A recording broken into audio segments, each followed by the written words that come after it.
Afternoon, or evening, whenever you're deciding to take in this module today, we will be talking about a few things. Land contracts are going to be an important component of what we're going to dig into, and we're going to talk about the Make It Home ownership process in general. My name is Ted Jones. I'm the property manager here at UCHC, and let's dive right in. So, for the Make It Home ownership process, here's basically how it works. So, once the house has been foreclosed upon, UCHC then purchases the home from the city of Detroit or another applicable city if that's the case.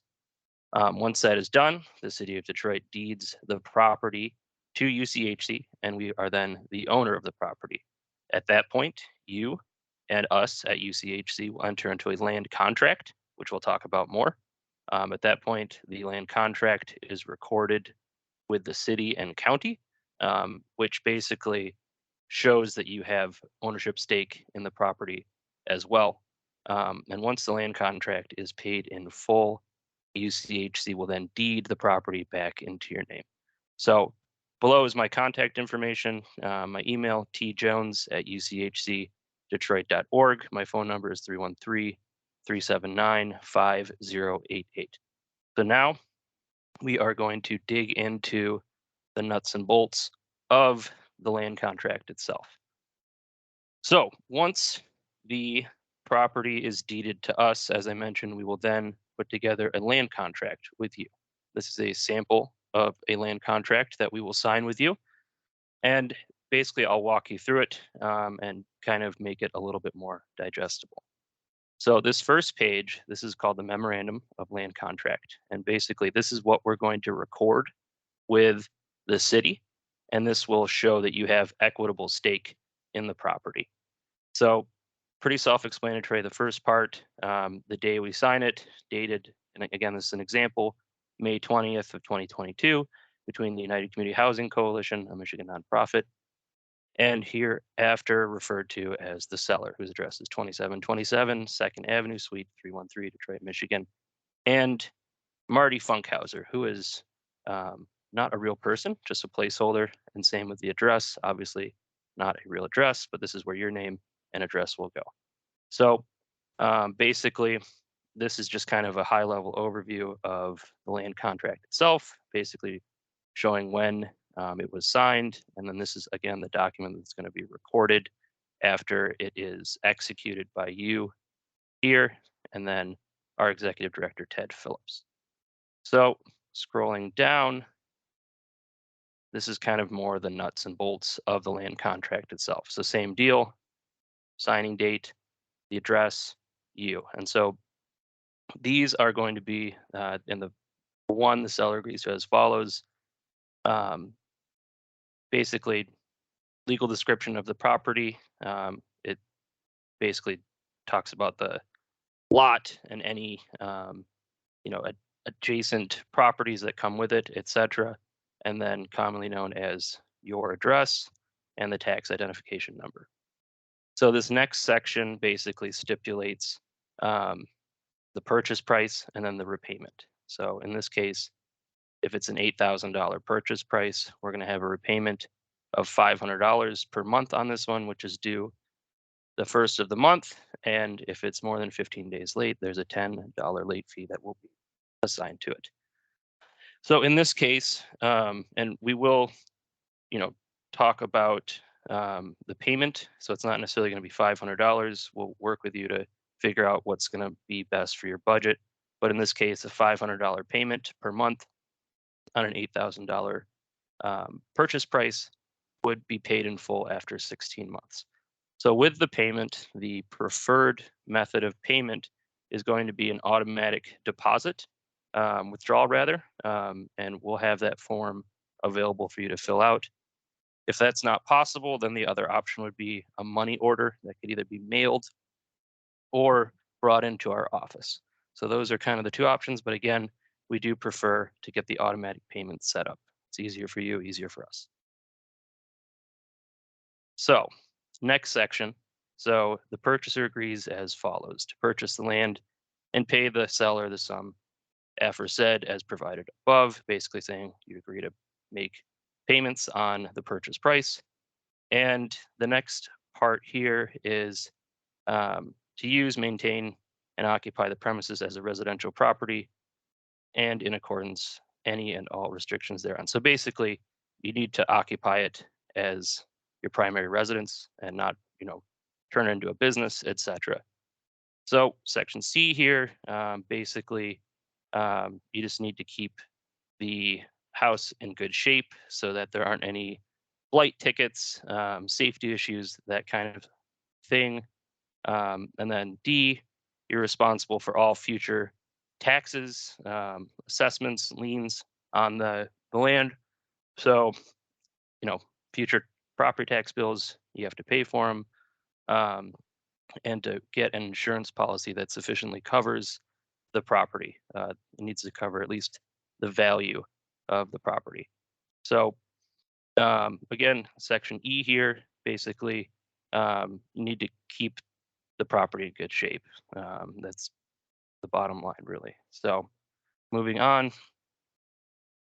number 3 here. So, in section A, neither the seller nor purchaser may encumber the property with a mortgage unless the purchaser is/are obtaining the mortgage to pay the full balance owed in this land contract.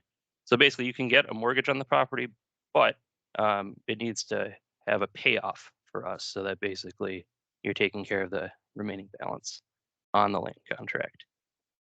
So B, the seller may not assign or convey this land contract so long as the purchaser are not in default. So basically, you can't, sell the property, transfer the land contract to anyone, as basically you need to pay it back to us before you can do anything with it, is the bottom line there.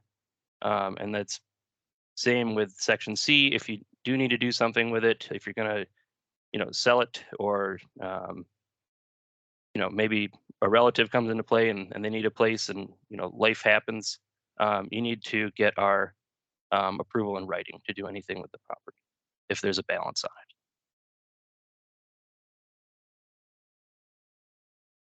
D basically is saying that you can't rent out the property. You need to, maintain it as your primary residence, and you can't, start renting it to someone. That's the bottom line. E, the purchaser must continue to occupy this property or inform the seller for any reason purchaser are not able to continue to occupy the premises. So um, basically, you need to occupy it as your primary residence again, and we don't want to have vacant land or vacant homes that we have land contracts on, because that can cause um, issues with people like scrappers coming in, that kind of thing. So the bottom line too is you just need to maintain an open line of communication with us if anything is to change with your occupancy status, etc. In section F, if purchaser abandons the property, then seller may declare this contract null and void and secure the property to ensure against vandalism, stripping.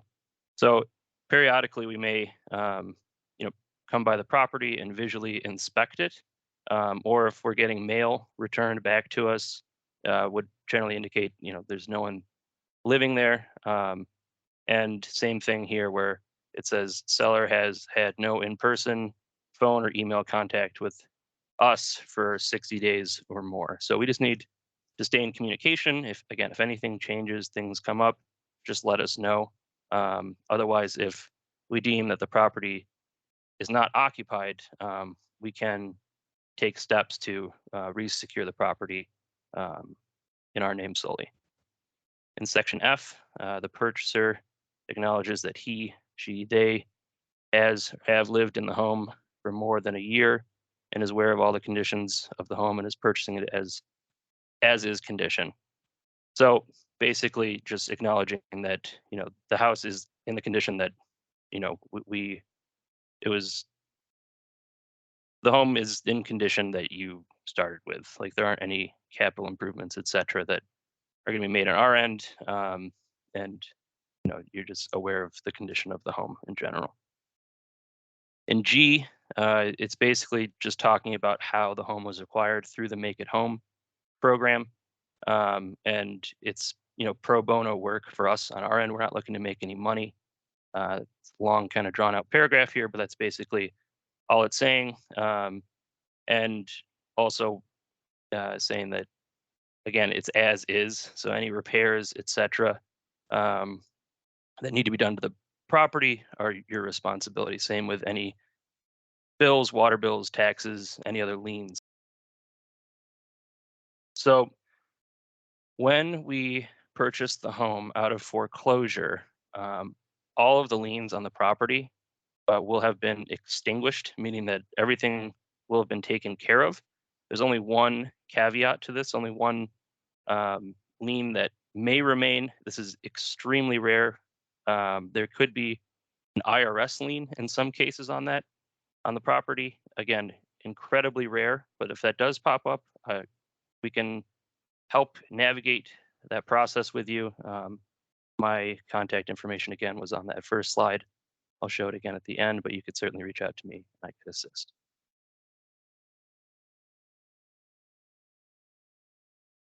Section H here, if the purchaser fails to perform this contract or any part thereof, the seller shall have all remedies allowed under Michigan law to file a land contract forfeiture case or a land contract foreclosure action. So if you're in violation of any of the above um, stipulations in the contract, whether you start renting it out, or you're no longer living there, um, or you're not making payments, we certainly can take legal action to resecure the house in our name. I, section, time shall be deemed of the essence of this contract. Basically, what that means is you need to make good faith efforts to stay on time with payments, etc., so we can um, get the property paid off within the stipulated amount of time. J, the individual parties here to represent themselves to be of full age, and the corporate parties here to represent themselves to be valid existing corporations with their charters in full force and effect. Basically, you're of age to own a property, and we are a business, a nonprofit business in good standing. K, any declarations, notices, or papers necessary or proper to terminate, accelerate, or enforce this contract shall be presumed conclusively to have been served upon the purchaser if such instrument is enclosed in an envelope with postage fully prepaid. Essentially, this is saying that if we have any notice of action that we need to take action on, we'll send it in the mail, and you're basically saying and acknowledging that anything we send you in the mail is valid, and we'll assume that it has been received if it hasn't been returned to us.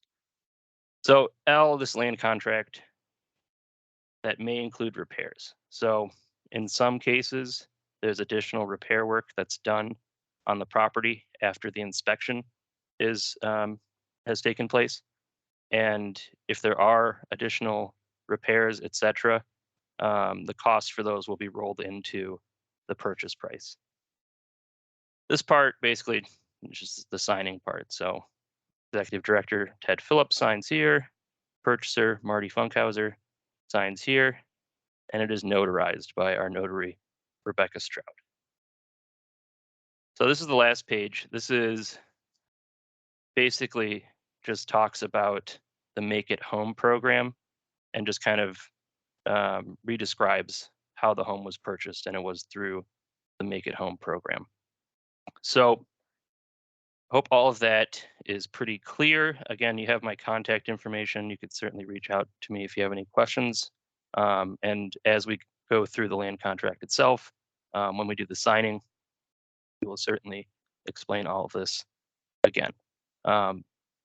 So once the land contract is paid off, paid in full, in this case, it was an $8,000 purchase price. Once it's paid in full, we will then do a quitclaim deed and transfer the deed of the home back into your name.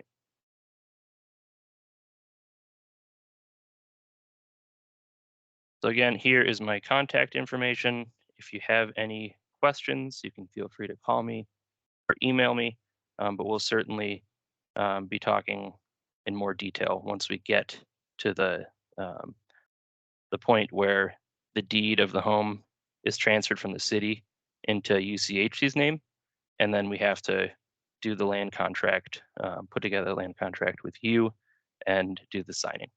So I appreciate your time, and I hope you're very excited about the possibility of getting the home back out of foreclosure and maintaining your home ownership status. So I appreciate your time. Again, if you have any questions, there's my contact info. I hope you stay well. Thanks.